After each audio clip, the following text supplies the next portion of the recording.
In Brazil, police once captured a man who admitted to killing more than 100 people, known as the Brazilian Dexter. He hunted drug dealers, murderers, and even other inmates, all while smiling for cameras and claiming he was doing good. They called him Pedrinho Matador, Little Pedro the Killer, and even the police didn't know whether to fear him or thank him. Pedro was born in 1954 in a small town outside São Paulo, Brazil. He grew up in a violent home. His father was abusive, and the beatings were constant. By the time he was 14, Pedro's life had already spiraled into darkness, when his father was fired from his job after being accused of stealing food.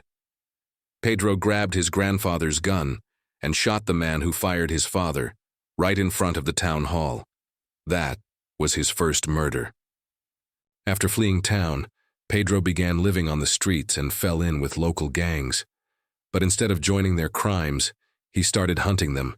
He targeted drug dealers, robbers, and corrupt officials, claiming he was cleansing the streets. He'd walk into criminal hangouts, calmly pick out his target, and walk out without flinching. In one shocking moment, he found out his pregnant girlfriend had been murdered by a gang member. Pedro swore revenge.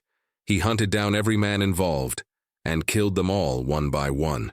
By the time police caught him, his body count was already in the dozens. But prison didn't stop him. In fact, it made him worse. When officers placed him in a cell with another inmate, a convicted rapist, Pedro didn't hesitate. Then he started targeting murderers and gang leaders inside the prison. He'd write the names of his victims on the wall, like trophies. Other inmates began whispering his name like a ghost story. Pedro even took revenge on his own father, who was serving time for murdering Pedro's mother years earlier. In prison, he confronted his father and killed him, an act that cemented his fearsome reputation. After over 40 years behind bars, Pedro was finally released in 2007. He gave interviews, started a YouTube channel, and claimed he'd changed. He warned young people not to follow his path. But even in freedom, his legend followed him.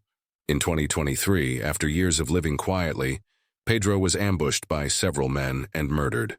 Pedro once said, "I never killed innocent people, only those I judged guilty."